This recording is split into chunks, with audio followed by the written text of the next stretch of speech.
Welcome to the first of two lectures on Unit 6. This unit focuses on another nutrient that often gets a bad rap, fats, or sometimes called lipids. I'll be referring to them in both ways during the lectures. Over the years, we've seen diets that told us not to eat fat, and as a result, many products were developed and advertised as low fat. But nowadays, fat is back in vogue.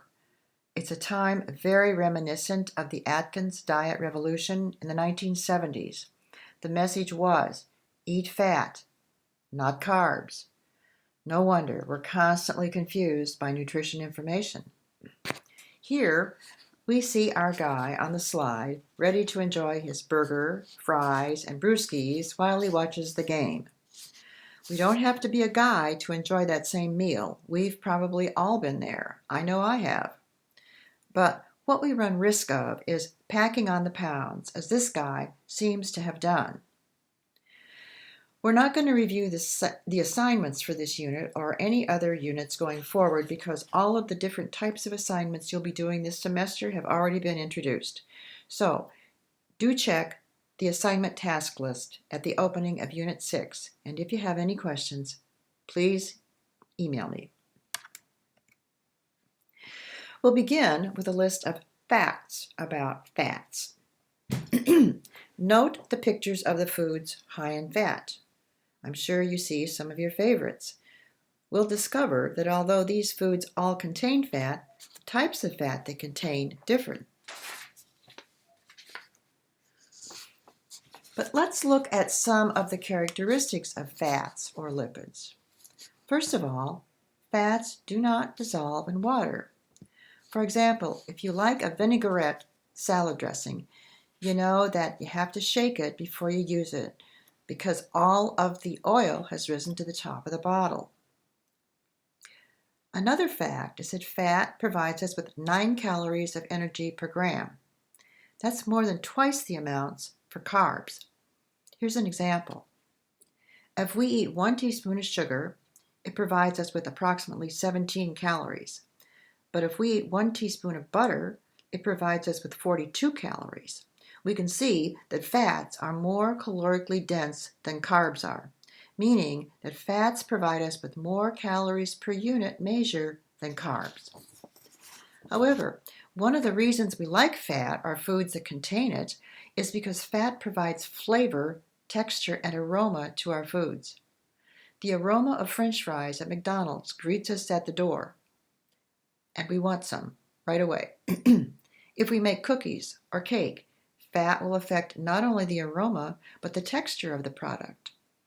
If we buy baked goods that are advertised as low fat, we discover they have a different texture and mouth feel than regular baked goods. But what does fat do for our bodies? A large variety of things. First, it helps maintain the health of our cells. It's also a major component of hormones that are extremely important in regulating our bodily functions. Fats regulate blood pressure and inflammation, and they help with the absorption of fat-soluble vitamins and phytochemicals. Fat also keeps us warm by providing insulation, and it cushions us against bumps and falls. Think about little babies who are pudgy.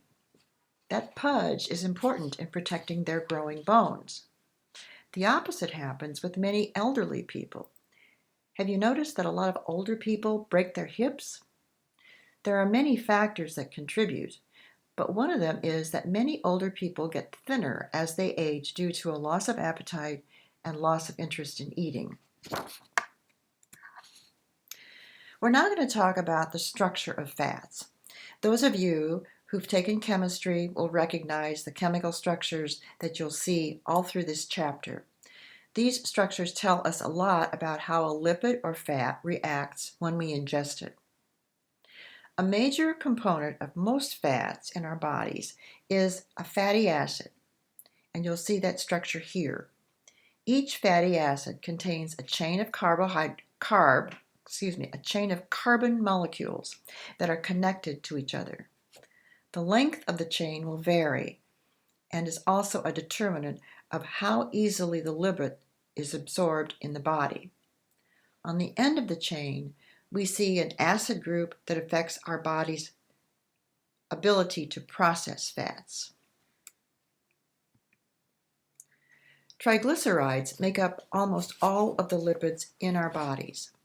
The structure of a triglyceride, as you see here, consists of 3 fatty acids and a glycerol molecule. The glycerol component of a triglyceride can be converted to glucose, which the body can use as an energy source once the triglyceride is broken down.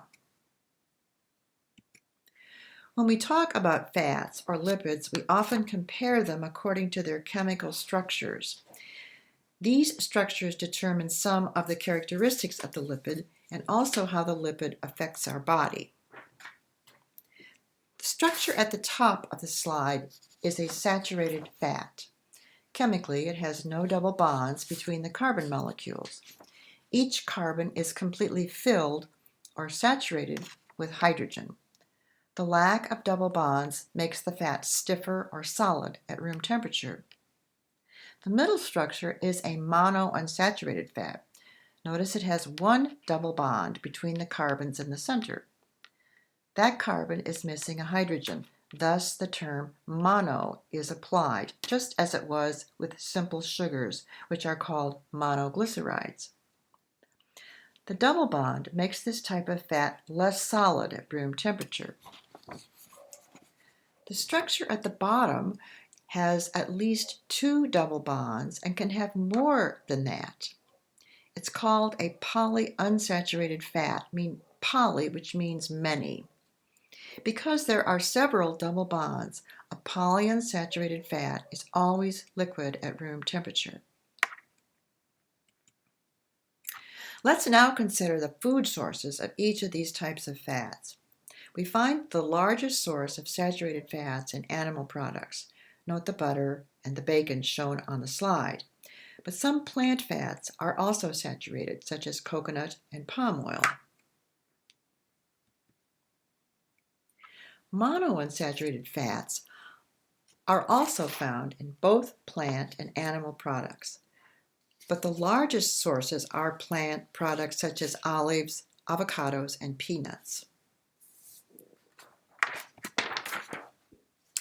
The greatest sources of polyunsaturated fats are plant products, such as vegetable oils used in cooking and to make margarine.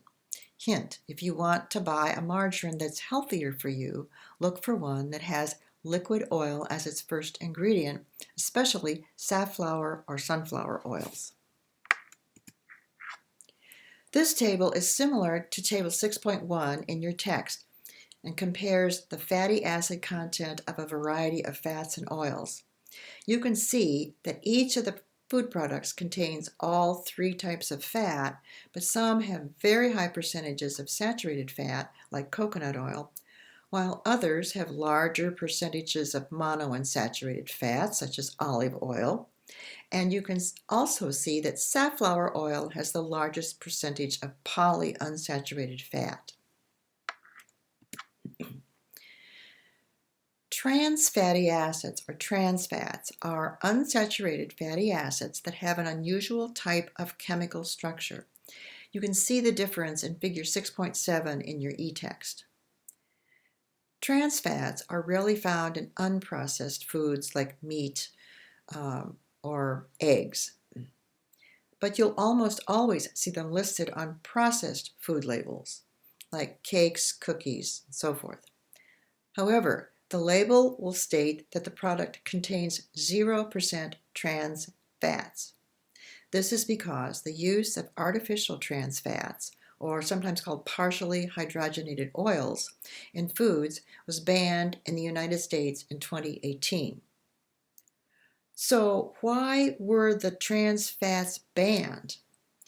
Research showed that partial hydrogenation of the fat converts many of the naturally occurring unsaturated fatty acids into trans fatty acids and saturated fatty acids, the latter being the most unhealthy form of fat. That said, Food processors liked using trans fats in products because it decreased rancidity, which causes a food to have an off taste. It also helped maintain texture and, in some cases, preferred taste of products such as cookies and other baked items. To remedy this, food processors added coconut or palm oil to improve shelf life and to improve taste and texture. But in doing this, they have replaced trans fatty acids with saturated fatty acids. So if you want to avoid sources of saturated fats, be sure you read the label, especially on baked goods and snack foods. By now, you may be asking why it's so important to understand the differences among saturated, unsaturated, and trans fats. Research has found that populations that consume diets rich in saturated and trans fat have a higher risk of cardiovascular disease than populations whose diets contain more unsaturated fat. This is probably the most important fact in our study of lipids, and we'll learn more about its importance as we continue. Returning to fats that are unsaturated, let's look at essential fatty acids. Anytime a nutrient is referred to as essential, that means our bodies cannot manufacture them, and so we have to get them from a food source. But you may wonder why our bodies need specific types of fat when so many of the foods we eat contain fat. Well, let's unpack that. There are two types of essential fatty acids, omega-3 and omega-6. These essential fatty acids help regulate blood pressure and immune system in adults, and in infants, they assure proper growth. The problem is they are not present in most of the fatty foods that we eat. Notice the pictures on the slide. Fish, nuts, and seeds are the primary sources. We don't see meat, butter, margarine, or bacon.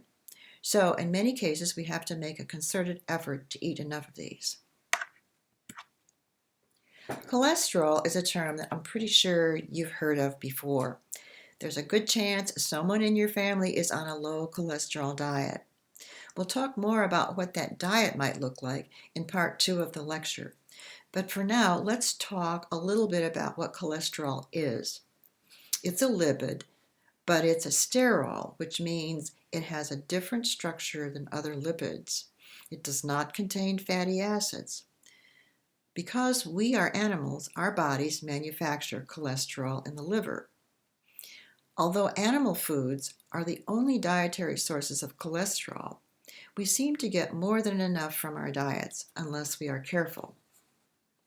Cholesterol is responsible for a variety of important functions in the body. Your liver uses cholesterol to make bile salts, which help the small intestine digest lipids. Cells use cholesterol to make vitamin D and steroid hormones. But why is the media always talking about how bad cholesterol is for us? As we've learned, cholesterol is needed for many functions in the body. But at the same time, if your body makes too much cholesterol or if you eat a diet high in saturated fats, your chances of developing cardiovascular disease increase. This table is similar to table 6.2 in your e-text. It's interesting to see which foods are high in cholesterol. Some foods we are familiar with, like egg yolks, but what about shrimp? A 3-ounce portion of shrimp contains 161 milligrams of cholesterol. It has a high cholesterol content, but it's low in saturated fat. But we do add fat to it when we bread it and deep fry it. Grilling is a better option. What about phospholipids? What are they? They're chemically similar to triglycerides, and they are very important in maintaining the nerve cells, of which we have many. We find phospholipids in plant and animal foods, primarily in the form of lecithin. Phospholipids function as an emulsifier, a substance that keeps fat-soluble and water-soluble compounds mixed together. I mentioned at the beginning of the lecture that vinaigrette salad dressing has to be shaken to mix the vinegar and oil because lipids don't dissolve in water, right? Using that same example, food processors can add lecithin to a salad dressing so that the oil and vinegar stay mixed. Check the label on your salad dressings. I think you'll find lecithin in many of them. And you'll also find lecithin in many processed foods such as margarines, prepared puddings, and some yogurts. Now that we've covered all of the various types of lipids that are an important part of our diets and our body functions, the next logical topic is how are lipids digested? I'm not going to explain that process in this lecture. Instead, I'm referring you to the video in the Unit 6 folder on lipid digestion. This short video, along with the diagrams in your text, will help you understand all the steps in the lipid digestion process. I will, however, mention lipases and bile. In Unit 4, we discussed how enzymes help the breakdown of carbohydrates. To break down lipids, there is a variety of lipases, which are also enzymes, and they are specifically designed to break down lipids. Bile serves as an emulsifier that also helps with the digestion of lipids. To help you understand the actions of bile, there is another video in the Unit 6 folder called The Role of Bile in Lipid Digestion that I think you will find helpful. But for now, I want to discuss how the products of digestion are transported to the bloodstream and the lymph system where they can be used by the body. Once lipids are digested, they are absorbed in the small intestine, the same location where carbohydrates are absorbed. But in the case of lipids, they need the help of chylomicrons to transport them across the intestinal wall and enter the lymph system and the bloodstream. The final topic of this part of the lecture is what happens to the excess fat or lipids that we eat. Let's say you tend to eat a lot of foods that have a high fat content. Because fats provide us with 9 calories per gram, we tend to gain weight when we eat a high-fat diet unless we are on a specific regimen that eliminates carbohydrates like the keto diet. Muscle cells can use fatty acids for energy, but before that can happen, the triglycerides and the adipose cell, or what we call fat cells, must be split into glycerol and fatty acids. The glycerol is turned into glucose for energy. If we don't need this energy, the adipose cells store it, and then we gain weight. Think back in Unit 4, where we learned that if we consume excess carbohydrates, they are stored in our body primarily as fat or in the adipose cells. Excess fat has the same fate as carbohydrates. Our bodies are very good at conserving energy and storing it as fat. This is a means of survival. So we're going to stop here for part 1, and in part 2, we're going to discuss cardiovascular diseases and how diets play an important role